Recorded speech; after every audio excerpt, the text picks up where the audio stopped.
Buçim në bu CHI. Bu CHI podcast.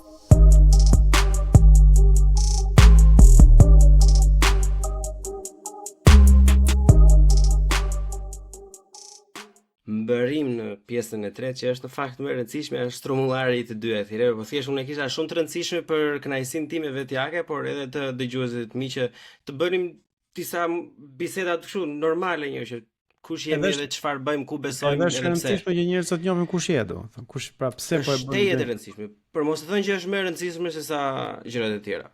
Por hajde, se po themi ka një rëndësi të veçantë. Tani. Nisma thurje. Është regjistruar në 2021 aktiviteti? 2021 po. 2021. Fund janari, ka të shkurt. Fund janarit jeni regjistruar si parti ku kemi marr pjesë në zgjedhje, bile në dienin time më vonë kemi marr pjesë edhe në zgjedhjet lokale ku unë ma hamendja atë vit kam pasur Francin dhe Bronil në podcast. Ke biseduar edhe Denisin, ke pasur Denisin mos gaboj. Po vaki. I don't know. Nuk e mbaj mend fix. Gjithsesi. Tani jemi në një moment tjetër. Unë kam pasur disa gjëra atëherë, domethënë më është dukur pak shumë burokratike nisma thurje, më është dukur pak përpara shokëve dhe shoqeve të tjera, domethënë në një vend ku bëhen gjëra që me duke bërtitur për televizion edhe për mos kaluar në specifika, kjo mënyra që do ta luftoj me sistem, do ta luftoj duke denoncuar, duke bërë duket ndonjëherë goxha le të themi e heshtur, e fjetur dhe për të ta kthyer në pyetje, po dëgjoja një podcast tjetër. Okej, nuk është podcast i hyn gjërat në thellësi, është një podcast limonad për qefin e njerëzve, po për diskutojnë ndër të tjera në ato 4 partitë e reja, pik nisja nga 2 emisionet opinion dhe zonë e lirë, domethënë duke nisur nga këto, po binte fjala dhe kolegët e mi podcaster po thoshin që ta do nis musturi valla, as nuk ndihen, as nuk bëhen. Janë protestojnë, po sigur protestojnë në zyra. Domethënë tani unë nga që di pak më shumë, domethënë nga që e kam vështirë që jam interesuar pak më shumë, kam pasur edhe kontakt direkt me disa nga pjesëtarët e nismës, domethënë, normalisht më thënë që okay, plak, po kjo nuk është e vërtet. Dhe tani për t'i shuar kureshtjen ose këtë iden se nisma thuje nuk bën gjë, o të ftoja në mënyrë jo modeste të rreshtoje disa nga gjërat që nisma thurje ka bërë nga viti 2021 deri tani. Edhe nuk ka pse të ndihesh keq fare, sepse nëse e keni bërë ju takon edhe ta thoni me zë të lartë madje. Qua e vërteta është që ne kemi hyrë politikës jo për të bërë dikush, sepse kemi arritur sa gjëra në jetë, i kemi hyrë politikës për të bërë një kontribut. Dhe përpasoj ne nuk kemi njerëz që them vetëm nisma thurje, asnjë tjetër, ne jemi vetëm një parti, unë jam i vetmi njeri e kështu me radhë. Dhe duke na munguar kjo, dhe kjo na mungon thash sepse nuk kemi hyrë politikës për të promovuar veten, shpesh njerëzit kujtojnë që ne nuk bëjmë asgjë, ose më saktë të tjerë bëjnë më shumë. Tani unë mendoj që çdo njeri me 2 parë mend në kohë, po edhe me 5 minuta kohë, do duhet bëj bilancin e secilit nga forcat e reja ose edhe me forcat e vjetra. Ne kemi çuar në SPAK 6 çështje, 6 raste, 6 dosje. E para ka qenë për sterilizimin, e cila ka sjellë arrestimin e Ilir Beqës, arrestimin e zëvendës ministrit, arrestimin e biznesmenit Ilir Rapa që ishte përfshirë që përfitonte nga fondet publike. Tani më thoni ju një nga aktivitetet që kanë bërë të gjithë të tjera që ka sjellë këtë pasojë. Tani kjo ka shumë të tepër impakt se sa ti të dalësh pa aty poshtë me pankarta dhe të protestosh. Jo se ajo është e keqe. Po ajo ti e bën një herë, 2 herë, ti shkon në shtëpi, ai vazhdon të vjedhë.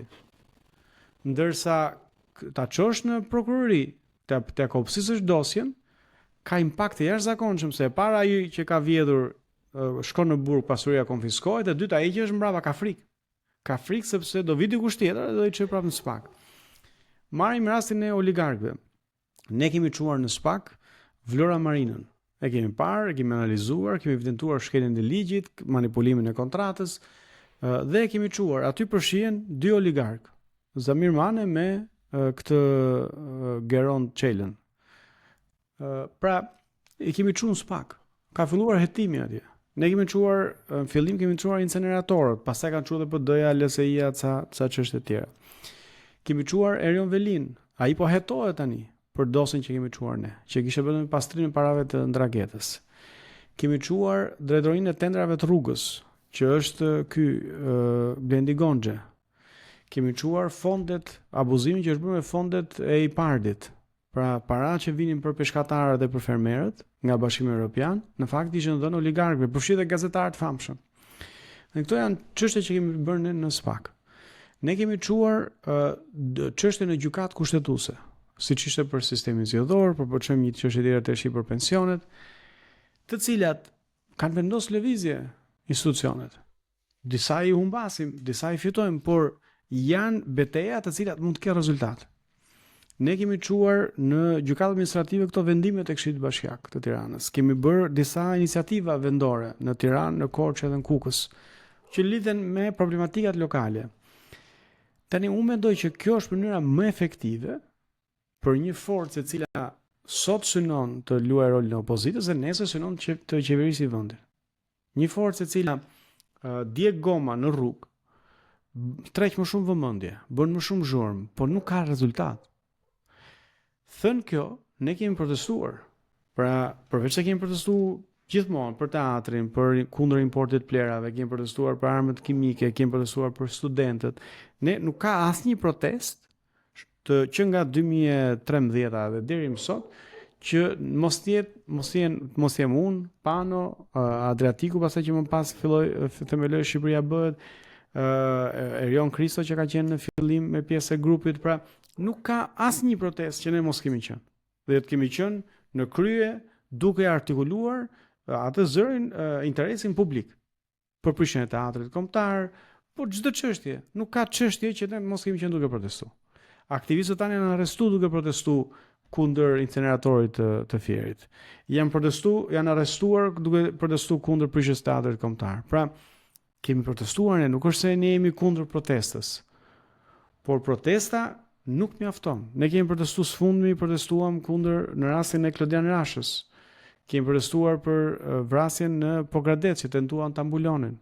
Kemi protestuar për çmimet. Pra, kemi protestuar, do të thënë, sa herë që ka pas një çështje publike, politike, o kemi dalë mballë protestë, o jemi bashkuar protestave. Për shembull, në rastin e vrasjes Stefanoli, u bashkuan protestave pa shumë zhurmë. Protesta që kanë bërë Shqipëria, kjo lëvizja bashke, Arlind Qorit, kemi shkuar në kjo protesta, pa shumë zhurmë, kemi shkuar atje. Ato shiko, këtë pjesën unë ndoqa dhe pak të çani dhe në fakt mua nuk më vjen mirë që përfshihen politikanë të rinj në biseda, do vemi se na keni ardhur apo pse s'na keni ardhur, ajo më duk pak për të ardhur keq. Po gjithsesi, problemi tani që kam unë me nisë në thurjen e të rastësh është çështje marketingu, çështje PR-i. Tani këto gjëra që juve keni bërë nuk janë pak. Me sa duket tani, nuk është për fajin tuaj, për mbase do ishte një çik më mirë nëse do reklamoni pak më shumë këtë pjesën se çfarë keni bërë. Komenti më tipik që marrën është, a imagjinon ti nëse Arlind Qorri do kishte futur njëri në burg që do kishte ngel shqiptar pa e marrë vesh? Tani unë këtë e di, po ne jemi tipa të ndryshëm dhe e shohim ndryshe. Unë nuk ndihem komod që ne të promovojmë arritjet tona, sepse unë mendoj edhe as të qahem, për që qenë sinqert me ty. Pra, mu nuk pëlqen që ne dalim dhe të qahemi tani. Pse? Se ne kemi marrë parasysh të punë. Për shembull, kur ne çuam Zamir Mane në SPAK, me datë 26 mars 2024, me 27 mars të nesër në mëngjes, na u bllokun llogaritë bankare, kishte shku tatimet, kishin nxjerrë vendimi ishte ekzekutuar direkt, ishin bllokuar llogaritë, kishin vënë një gjop, kishin marrë lekët nga banka, na kishin dhënë llogarinë e bllokuar. Tani, unë kam thënë vetëm fund, para një muaji këtë gjë, mbase u ngritën të dyshimet që ju pse s'flisni për oligarkët, që kemi fol sistematikisht për oligarkët. A u qava unë për këtë? Jo. Po pse se di unë, po pse nuk do reagoj ai? Tani ti po lufton përballë, ti do që ky të shkojnë në burg, ti do që ai tjetri të paguaj për atë që ka bërë shqiptarëve dhe ai do rrit dur kryq. Po ata që janë shumë demokratik, qoftë është ashtu. Padyshim që ata do gjejnë të gjitha mekanizmat. Po çka kujtove? Do të thënë, do gjejnë gjithë mekanizmat që të kundër përgjigjen. Dhe nëse në Shqipëri ku porositën vrasës me pagesë, ku kanë hiqen njerëz nga puna për një like, gjëja më e rëndë që na ndodh kanë është që nuk na ftojnë shpesh televizor, atëherë ky që ka një vend demokratik. Problemi është që nuk është kjo pasoja. Pra, këtu realisht ta rrezikosh realisht pushtetin, pasojat janë shumë të rënda. Dhe unë mendoj që është më vështirë që ta çosh në prokurori dhe ta fusësh në burg dikë se sa të flasësh në televizor. Pse? Sepse në televizor e thua një herë, kaloi, ai ta mbyll televizorin ose gazetari ta ndron temën dhe mbaroi. Kurse po ta çosh prokurori, s'ka ku të shkojë, do regjistrohet dosja, ai do duhet bëj për këto marrin masa paraprake të hetimit, fillon shqyrton dokumentacion që ti i ke dorëzu, domosdoshmërisht do duhet ta marrin ndjekje penale. Dhe këtu ai nuk ta harron kurrë. Edhe mbas 10 vjet, 20 vjet, e di shumë mirë kush e ka çuar në burg. Kurse në televizor harrohen, ti thua një gjë këtu, aty harrohet. Por ne nuk e bëjmë për dalë në televizor. Ne besojmë realisht, e këtu ndahemi edhe nga Lëvizja Bashk, ne besojmë që këtu problemi nuk është me të pasurit, problemi është me hajdutët.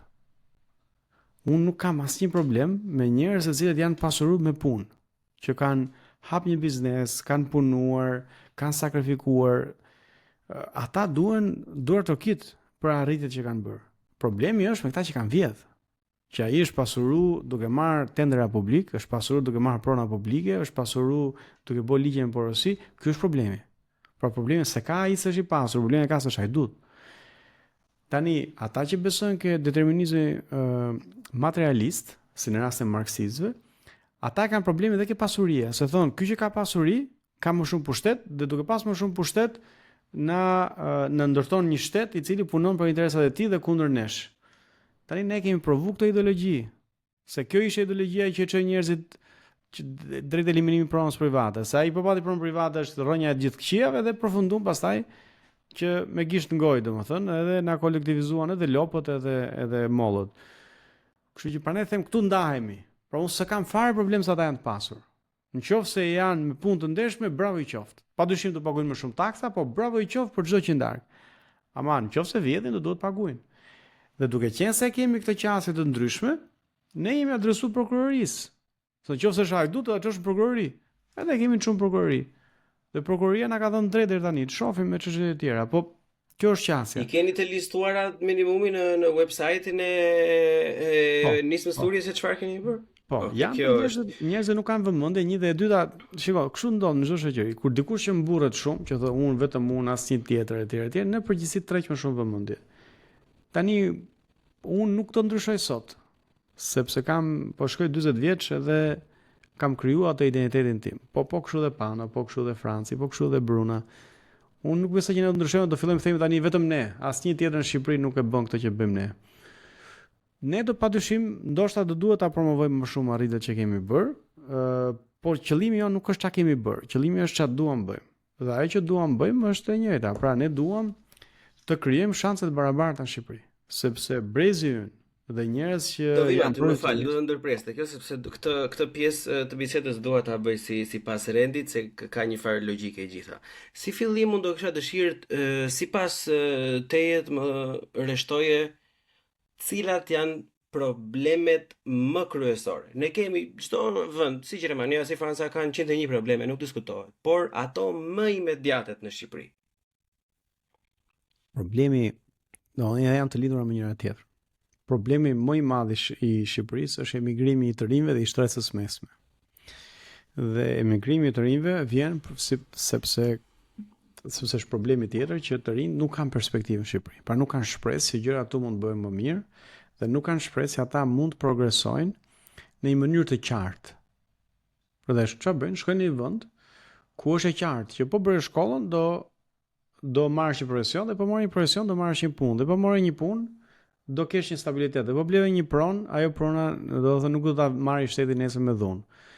Kjo lloj qartësie dhe parashikueshmërie i bën njerëzit që të mos rrinë në Shqipëri Dhe kryesisht ata që kanë një opsion dhe t'ikin jashtë. Kjo kërkon adresime, sepse nga kjo pastaj buron fakti që ne nuk mund të kemi një skem stabil për pensionet nëse ky vend s'ka të rinj. Ne nuk mund të kemi një skem stabil për shërbimin publike nëse ky vend nuk ka profesionistë të lirë. Kështu që problemi më i madh i Shqipërisë është pikërisht kjo. Pra mungesa e perspektivës për të rinj dhe për shtresën e mesme. Dhe këtë e dëmton miku dhe kafja. Po si mund ta përmirësojmë këtë? Si mund ta zhvillojmë këtë debat në shoqëri e parafare që të diskutojmë në mënyrë të hapur me gjithë secilin? Shoqëria e di këtë. Problemi është në diçka që nuk e flet asnjëri, është diçka që është kështu gjithkohë. E vërtetë është, por kjo mund ndryshojë në parlament. Shiko, këtu është kapur çdo perspektivë. Shiko, imagjinon do të tani mbas në 1990-ën, brezi i prindërve tan dolën, protestuan kundër regjimit, kundër komunizmit, diktaturës komuniste, edhe ulën në tavolinë. Në njërin krah ishte Skënder Gjinushi me Ramiz Alin, përballë ishin studentët. Mas 35 vjetësh, Skënder Gjinushi, ish ministri i Partisë Punës Komuniste, është në krye të Akademisë Shkencave. Dhe 35 vjet nuk që ka prodhu asnjë akademik më i mirë, nga të gjitha që janë shkollu brenda dhe jashtë. Si ka mundësi kjo? Ajo është kapur.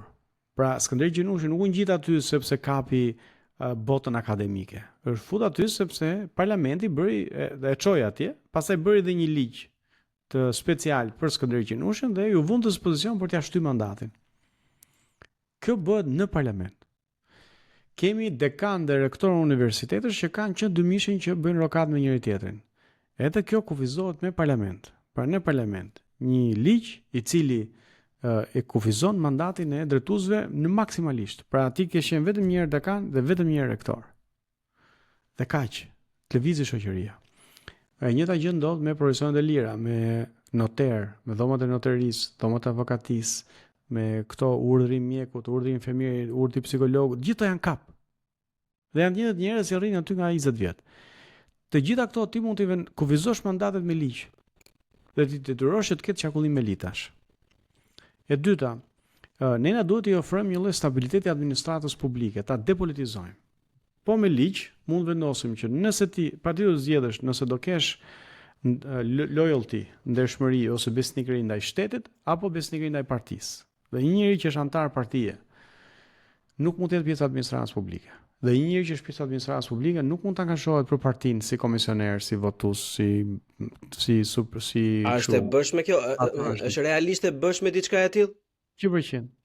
Po e ke shumë thjeshtë, se drejtorët e ministrive janë patronazhist zyrtarisht.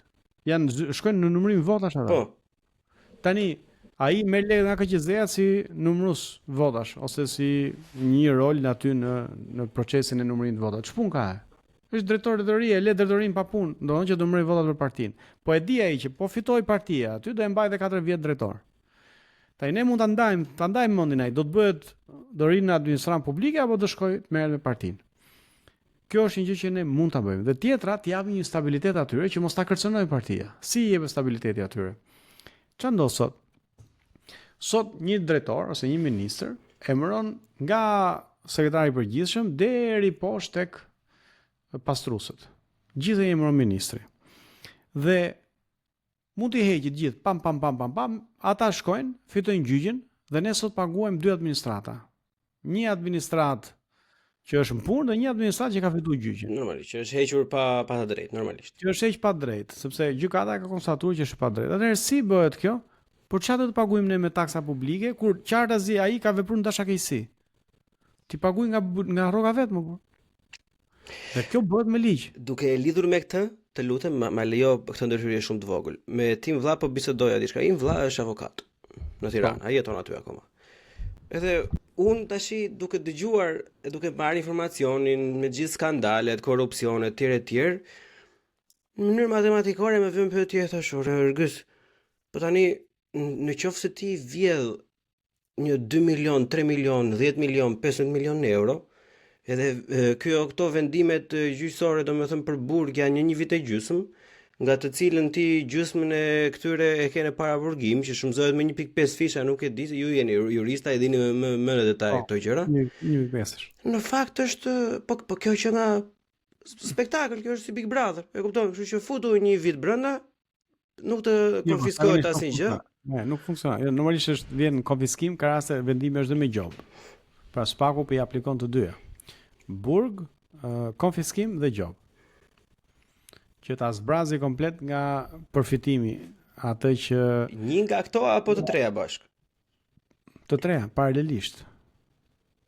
Pra burg sepse e kap në vjedhje, gjob për shkak të dëmit që ke shkaktuar dhe konfiskim pasurisë që nuk i justifikon dot. Pra, do thënë, drejtësia e ka mundësinë ta bëjë këtë. Pastaj është çështja e vullneti, por gjithsesi çfarë ndodh sot është që as nuk dënohen fare. Pra ai shkakton shtetit një dëm. Shkon në tjetri në gjykatën e Strasburgut, fiton kompensim nga Strasburgu, vjen këtu paguajmë ne nga xhepi. Po jo, më do shkoj ministrit, pra t'ja marrësh lekët ministrit. Përveç se është përdorim detyre, paguaj lek ministrit, ta paguaj ministrit edhe rrogën shtesë, ta paguaj ministrit edhe kompensimin për pronën që i ka marrë qytetarit. Dhe kjo i jep një lloj stabiliteti në punësit të administratës. Se nuk guxon njëri ta heqë padrejtisht nga puna. Edhe jep një lloj stabiliteti, po edhe stabilitet e bën të pavarur. Dhe duke bërë të pavarur, i heq edhe mundësinë këtij që është në krye që ta përdori administratën, profesionist shumë të mirë, ti përdori për punë që ata nuk është as e hishme për ata, se kanë profesione, kanë kualifikime e tjera, dhe përdorin për të mbledh vota apo për të mbledh karta identiteti. Për këto abuzime, domethënë me postet edhe mandatet e stërgjatura, rrokatat e tjerë, zgjidhja e nismës së është e qartë, projekt ligji. Shkojmë në parlament, një projekt ligj. Edhe çiko, këtu instrumentet nuk mungojnë. Pra, domethënë idetë nuk mungojnë, këtu mungon dëshira, sepse ai që është në pushtet nuk qëndron në pushtet përmes shtresës mesme, përmes të rinjve, përmes faktit që e pëlqen populli. Qëndron në pushtet përmes kapjes së shoqërisë, kapjes përmes kërcenimit. Pra pse themi ne që administrata voton për Ramën? Jo se e do dhe e ka bind ai, po e kërcenon. Pra i thot, o voton për mua, ose po se gjeta votat e tua ke kutia, ti nuk je më këtu. Tani ne duhet ta presim këtë, që të japim një stabilitet shoqërisë dhe të qarkullojmë vazhdimisht politikanët. Por duhet ta kesh synim, dhe këtë synim nuk mund ta ketë ai që përfiton. Domethënë normalisht këtë synim e kanë ata që janë sfidant të sistemit. Nuk e ka ai që është në përfitim. Ai në përfitim e kanë rrejë, kanë ndërtuar sistemin, ai që të rrinë pushtet ashtu. Pyetja është çfarë bëjmë ne të tjerët, shtresa e mesme. Deri më sot s'kan votuar. Deri më sot janë dorëzuar. Çfarë bëjmë me të tjerët? Cili është synimi i nismës së në zgjedhjet e ardhshme? Çfarë synoni vërtet? 72 mandate.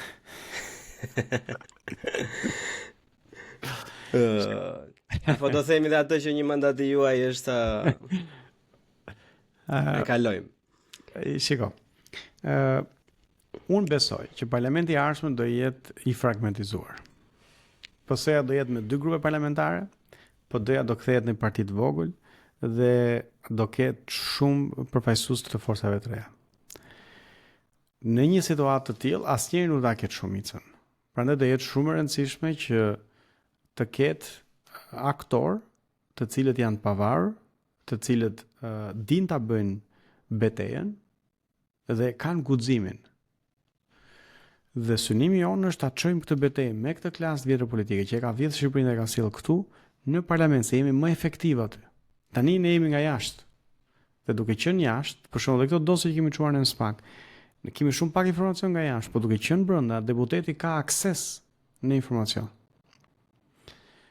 Ne mund ngrim komisione hetimore që të zbardhin disa të vërteta. Pra, ne duam që të futemi në parlament, të ofrojmë vetë një opozitë kontrolluese dhe konkurruese. Dhe këtë mund ta bëjë vetëm një opozitë e re, e cila nuk është e kapur dhe e cila nuk ka frikë që të përballet. Sepse çfarë ndodh me opozitën sot, që është në parlament, nuk është konkurruese. Pra asnjëri me 2 parë mend nuk thotë që do votojmë Sali Berishën që t'i japim fund korrupsionit. Se e di shumë mirë ku ka qenë. Apo të votojmë Ilir Metën se boll më me autokraci. Dhe përpasoj ata nuk janë konkurrues. Pas nuk mund të jenë kontrollues sepse janë të kapur, kanë probleme me drejtësinë, kanë hallishmërishet e veta, shantazhojnë njëri tjetrin me dosjet e komunizmit, me dosjet e korrupsionit. Kështu që kjo i mungon sot në Shqipërisë. Dhe synimi jonë është që të jemi në parlament të luajmë këtë rol. Dhe me shpresë, shumë më shpejt sa 2029, të formojmë një qeveri. Pra, sepse ne nuk mund të arrim në qeveri pa qenë së pari një opozitë të shnetshme. Cila do të me aktualitetin tani, se gjërat edhe mund të ndryshojnë edhe në të ardhmen shumë të afërt, por në statusin aktual, cilat do jenë shtyllat mbajtëse të fushatës elektorale të nismës Turje? Ne duam të sjellim vëmendje 5 reforma kryesore. 5 reforma kryesore. Po. E cilat e para ka të bëjë me çështjen e pronave. Mënyra se si e mendojmë ne është që ne do duhet të ngrejmë një tribunal pronash, i cili i zgjidh jashtëzakonisht shpejt çështjet e pronës. Pra, pak a shumë funksionon në Angli, që janë gjykata si shkallë të parë, të cilat veprojnë vetëm për këtë çështje. Dhe të ndërtojmë një hartëzim të gjithë pronave pa konflikte, pronësie. Dhe kjo dhe i nxit njerëzit të cilët i thuhet, shiko, keni fazën e parë të ndërmjetësimit. Nëse ju bini dakord, kjo çështje, pra kjo tokë regjistrohet si pa konflikt, edhe ju menjëherë mund të përfitoni nga skemat e kompensimit, e zhvillimit, e lejeve etj. Nëse ju nuk bini dakord, kjo tokë do marri atë shenjën, kategorinë në konflikt, edhe do ta zgjidhim me gjykatë, më kupton? Kështu për të nxitur edhe që ata në një farë mënyrë të zgjidhin me ndërmjetësim aty ku mund të zgjidhin me ndërmjetësim, po edhe për të zgjidhur shpejt përmes gjykatave, për tribunaleve të me koste neutrale, pa shkaktuar kosto të shpejt, se gjithë problemi këtu është zvarritja e pronave dhe këtu mungon vullneti, sepse reforma në 7501 është bërë për 6 muaj. Po 6 muaj ata pam e shpërndan tokën. Pra, ndërkohë ne kemi 35 vjet nuk po zgjidhet, se nuk duan ta zgjidhin. Por ne kemi synim bëjmë këtë gjë.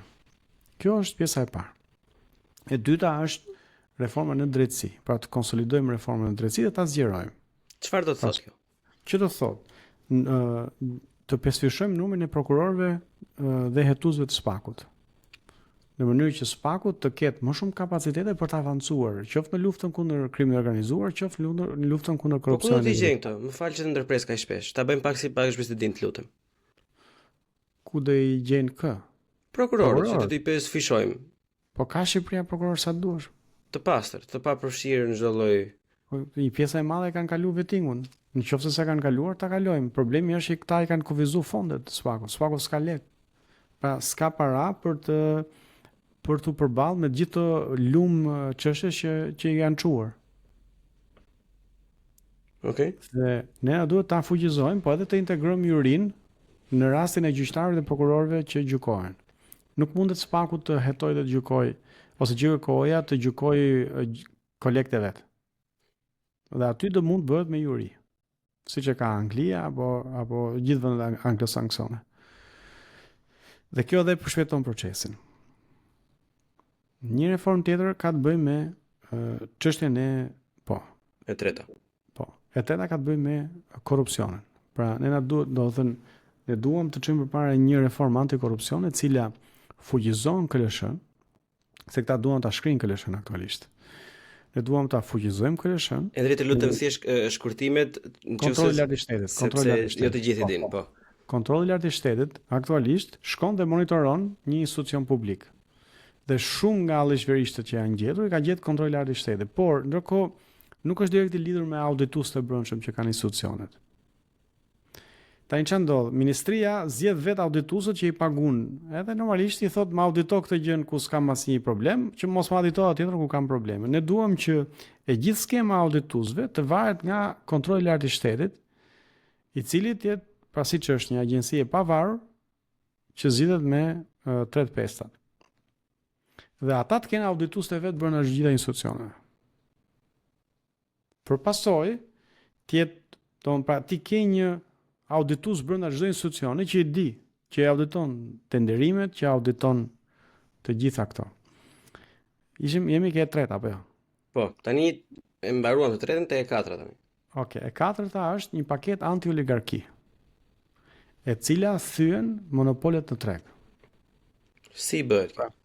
Tani ç'a ndodh? Aktualisht ti ke kompani që kanë monopol në tregun e naftës, kanë monopol në oligopol në tregun e sigurimeve, kanë monopol në shëndetësi, kanë monopol në fusha të ndryshme. Vetëm uji dhe kafja ka që konkurrencë, pastaj këto produkte të tjera, elektroshtëpiake për shkak janë monopol. Dhe ajo që bëhet, siç është bërë edhe në vende të tjera, edhe në media për shkak.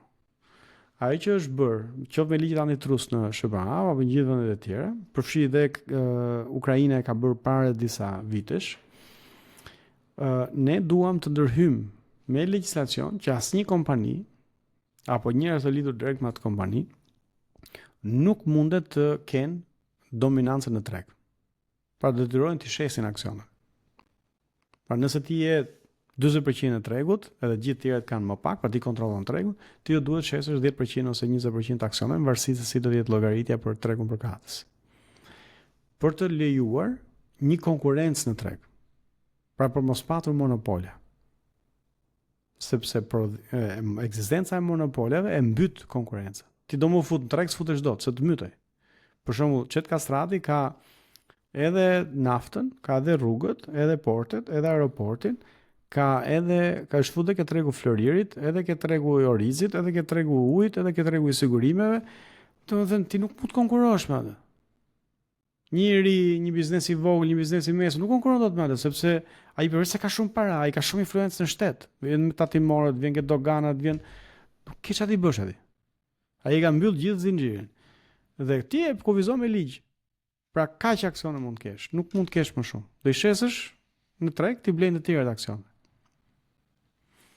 Dhe reforma e 5. Po është e lishme kjo për që ta kuptojmë ne, pra mund ti thuash dikush që ti olla nuk mund të blesh. Sa i thotë është drejta ime që të ble, kam kapacitetet, pse të mos lë mund të ble diçka. Ti mendon që kompanitë në Gjermani po të nuk kanë lek me i ble me dominu tregjet? Deutsche Banku për shkak s'ka lek? Më kupton? Ligjet antitrust janë të njohura në botë për këtë arsye, për të mos më mbyt konkurrencën. Dhe kjo është e rëndësishme që të kesh një lloj konkurrencë në treg dhe padyshim ato nëse kanë para të ndershme, le të konkurrojnë dhe të investojnë jashtë. Të konkurrojnë, të eksportojnë produkte, po këtu brenda do duhet të ketë konkurrencë, nuk mund ta mbysin, se nuk mund të bëjmë biznesin në 5 veta në këtë vend. Dhe reforma e 5 ka të bëjmë atë që thash pak më herët në lidhje me meritokracinë. Pra vendosja e kufizimeve të mandateve në profesione të ndryshme, të cilat japin mundësi të rinjve të futen treg dhe bashkë me atë ne duam të çojmë një projekt ligj ku çdo i ri që diplomohet brenda 6 muajve nëse nuk ka gjetë punë, kudo që të punojë, rrogën e pagun shteti për 6 muaj të ardhshme. Dhe janë 20.000 të rinj që diplomohen në Shqipëri. Në qoftë se 6 muajt e parë nuk e kanë gjetë vetë një internship apo një punë, ata punojnë ku të duan, në sektorin privat ose publik, për 6 muaj rrogën e pagun shteti. Që është normalisht rrogë minimale, por i jep atyre një eksperiencë pune, biznesi e merr pa risk, sepse e merr praktikisht pa lek, sepse lekët po ja pagun shteti, dhe shteti mundet t'ja kalojë direkt ose t'ja zbrezin përmes kredive, pra aty që tax credit. Pra, ja zbret nga sistemi taksimi. Por ndërkohë japin një mundësi të rinjve që të punojnë në vendin e vet, të kenë një lloj eksperiencë pune, të krijojnë një lloj kontakti, edhe japim një krah bizneseve që ta provojnë një herë të marrin punë të rinj. Një pyetje kam te kjo, a nuk do hapte kjo një derë abuzimi për gjithë bizneset që nuk do e merrin asnjëherë një trin punë, nëse dinin që do ja paguante shteti? 6 muaj. Pra, për 6 muaj do ja pagun shteti. Pse mos ta marrin, se kupton? Domethënë bie dëshira e tyre sepse e dinë që 6 muaj do t'i marrë shteti, kështu që asnjë biznes nuk do marri fillestar vet, por do marri pas 6 muajve në punë. Domethënë për çdo njeri, çdo i ri që del nga bankat e një farë shkolle, në fillim do ta paguajë një shteti, pastaj privati. Po ku humbet privati këtu se kupton? Jo, privati nuk humbet, privati përfiton. Përfiton ndonjëherë më shumë se sa S'ka problem. S'ka problem. Nuk është ndonjë gjë e madhe, mendon. Përkundrazi, në vende ku kjo është aplikuar dhe Bashkimi Evropian këtë ka synimin që të paktën 40% që të gjithë të diplomuar në gjithë Bashkimin Evropian brenda 6 muajve të futen përmes këtyre skemave, ajo që ka ndodhur është që bizneset janë të interesuara të punsojnë të rinj. Sepse përfitojnë. Pra i thot marr një të ri sepse nuk paguaj nga xhepi dhe kjo i jep mundësi aty të marrë një eksperiencë pune. Dhe pastaj aty të kenë kontaktet dhe të mësojnë dhe ndoshta fillojnë dal nga dal integrohen në tregun e punës.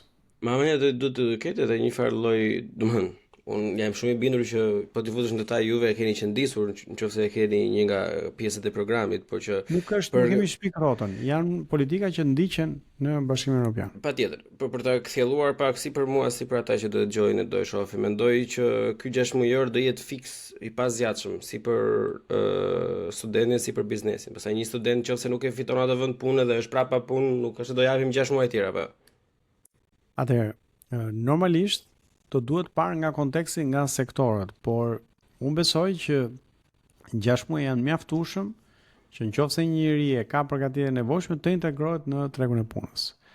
Dhe ajo që studimet tregojnë është që ka një ngërç, ka një hezitim nga biznesi për të punsuar njerëz që janë pa eksperiencë pune.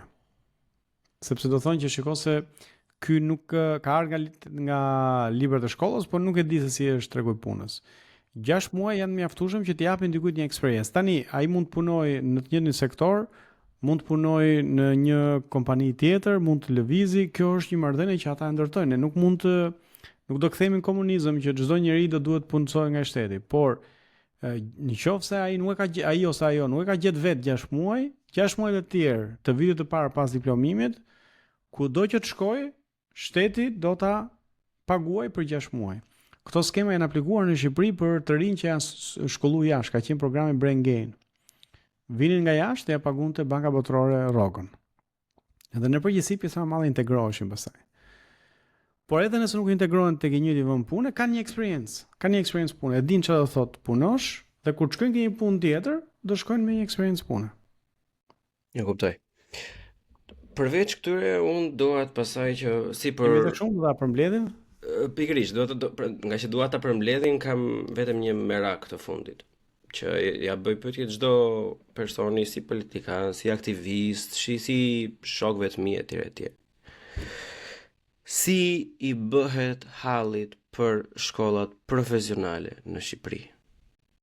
Që janë të harruara, ne nxjerrim pafund jurista, mjekë, çdo lloj gjë tjetër, por ne nxjerrim pothuajse shifra qesharake të elektricist, ustallar, shërbimi për turizmin është. Bash pak pauzë, un kam një nevojë biologjike për të shkëputur. Patjetër. Miqtë mi, si po ju duket podcasti? Jam i bindur që vërtet jeni duke dëgjuar me vëmendje. Ju lutem që të lini një vlerësim në platforma si Spotify ose ndonjë koment në YouTube dhe të na mbështesni në mediat tona sociale. Më e rëndësishmja gjithmonë bëhet të shpërndajeni podcastin, nëse keni mundësi dhe dëshirën mbi të gjitha. Dhe ishim shumë falënderues për donacionin në PayPal, Buy Me a Coffee ose abonime në Patreon. Faleminderit dhe dëgjim të këndshëm. S'ka problem, thjesht mua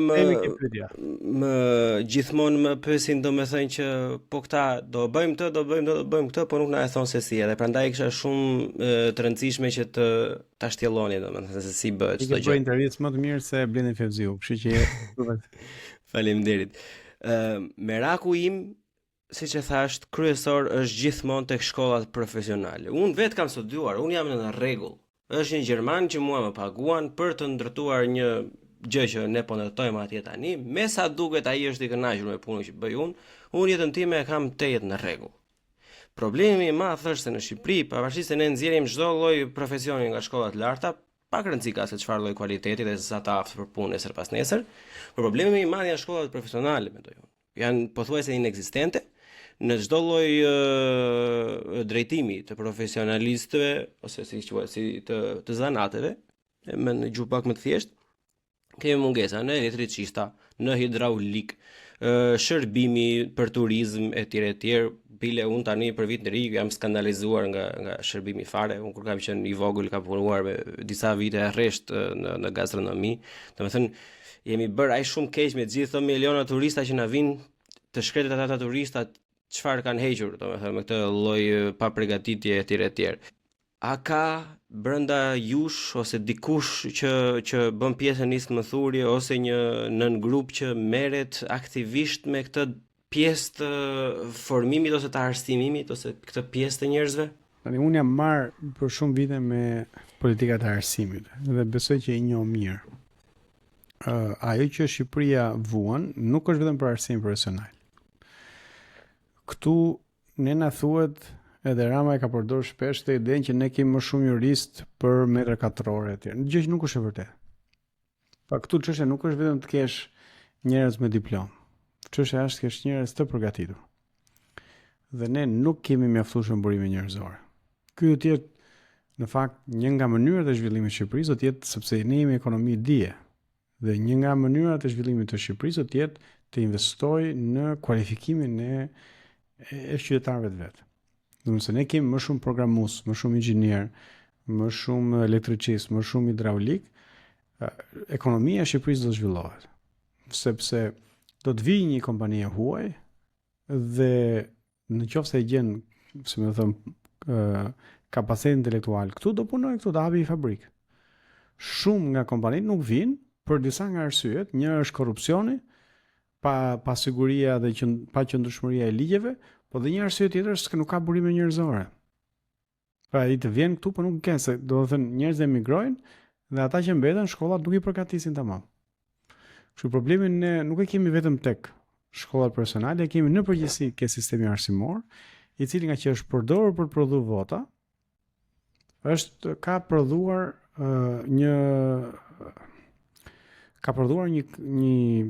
një brez profesional me mungesa profesionale.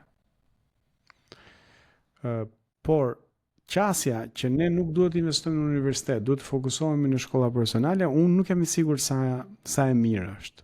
Gjermania e ka, ashtu e kanë zgjidhur ata që herë të shkon futesh në shinat e shkollës profesionale ose në shinat e universitetit, por mënyra si po shkon bota sot, njerëzit do duhet të shkojnë, sa më shumë njerëz që shkojnë në universitet, aq më mirë është, por duhet mësojnë atje në universitet. Jo, patjetër, unë nuk e kam pyetjen që mos të bëjmë këtë ose njërin ose tjetrin. Unë e kisha thjesht specifike të profesionale, sepse unë, domethënë, e vëre këtu që është një problem, këta ka një arsye pse i vjen nga mbrapa shkollave profesionale, sepse këtu nuk ka staf të kualifikuar, blue collars që i thon, nuk ka mjaftueshëm. Prandaj edhe këta i shkojnë nga mbrapa, po edhe në Shqipëri, në Tiranë ka dakor, po nuk ka punë. Do të thënë dal nga dal punët e blue collars do eliminohen nga robotizimi dhe automatizimi. Dhe kjo është një nga sfidat kryesore që ka shoqëria botërore, por edhe shoqëria shqiptare. Ne na duhet të përgatisim njerëz të cilët në momentin që një profesion i caktuar zhduket, sepse automatizohet, të jenë të gatshëm që të kalojnë në një profesion tjetër. Dhe për këtu duhet shkollimi i mirë, që të mësoj mendimin kritik, të mësoj aftësinë e të mësuarit, të përmirësuarit profesionit e tjera. Ky është kryesisht problemi që ka shoqëria shqiptare. Nuk është mungesa e hidraulikëve. A ka mungesë hidraulikësh? Ka, sepse ikin jashtë. Sot ti paguhesh më shumë si hidraulik në Shqipëri se sa si avokat apo si pedagog. Si pedagog po e ponjër. Po. Më kupton? Tani tregu duhet ta kishte rregulluar këtë gjë. Sepse në momentin që ka kërkesë, njerëzit do mësonin vetë të futeshin. Problemi është që ne në shoqërinë shqiptare kemi dhënë shumë rëndësi shkollës së lartë, s'ka qenë status shoqëror, status social. Dhe sot nuk ka vlerë për asgjë. Nuk është as status, nuk është as garanci në investim. Pra njerëzit mbarojnë në universitetin dhe punojnë ke pompa naftës. Unë kam takuar shumë njerëz te pompat e naftës që kanë marrë masterin. Dhe kjo është fatkeqësi, sepse është investim që i çuar dëm. A do ishte më mirë që këta njerëz të kishin mësuar, të ishin bërë pastiçier ose hidraulik? Ndoshta mund të ishte. Po ndoshta do ishte akoma mirë të kishim një mundësi që të integronim dhe këta që mbaren me master. Po ne nuk i integrojmë dot nëse nuk i mësojmë asgjë. Nëse masteri është në vetvete një skemë piramidale për të marrë lekët edhe fund fare i lëm pa asgjë. Pra i mbaron shkollën dhe s'di gjë. Pra mbaron shkollën dhe fillon nga fillimi përgatitjen profesionale. Kështu prapë është problemi me shtetin. Nuk është problemi me studentin. Këtu është abuzuar me universitetet. Është abuzuar me rekrutimin në universitet, është abuzuar me notat, është abuzuar me provimet. Dhe përpasoj pastaj kemi një mishmash total. Do të thënë është shumë e komplikuar çështja e arsimit sepse këtu secili i ka marrë nga i pjesë. Kjo është pak a shumë situata. Duke të falenderuar. Ka shumë punë për reformën. E di, i keni hyrë goxha thellë, domethënë, por që gjithsesi duke të falenderuar jashtëzakonisht shumë që morë kohë në këtë ditë të diel që ma mendja në Shqipëri do ketë qenë moti shumë i bukur. Dhe duke ju uruar normalisht shumë suksese në zgjedhjet e ardhshme, por jo vetëm në zgjedhje, por në gjitha nismat që ju si nismëthurje keni ndërmarrë dhe do ndërmerrni në të ardhmen. E deklaroj këtë episod të Unë të falenderoj për kohën gjithashtu, edhe për interesin, të falenderoj për pyetjet, edhe për hapësirën, edhe të falenderoj edhe për kontributin që ti po bën me podcastin tënd. Unë të ndjek vazhdimisht, edhe në social media. Edhe më pëlqejnë ato memet që bën, që janë shumë të gjetura, sepse në mënyrë eficiente për çuar para mesazhe. Kështu që thënë anglisht, keep up the good work. Shumë faleminderit juve gjithashtu, miqtë dashur, ju dini ka dalën përpara në Patreon, por ka del edhe free në YouTube dhe në Spotify, bëni like, share, subscribe, gjitha që doni që ju, por më e rëndësishmja fare, dëgjoni pak me vëmendje dhe bisedojeni me miqtë tuaj. Kaq. Kjo si fillim, se çdo gjë tjetër bëhet më mirë me kalimin e kohës. Ky regjistrim mbaron këtu, deri herën tjetër bashkë mirupafshim. Buqim në bu, CHI, bu, CHI, podcast.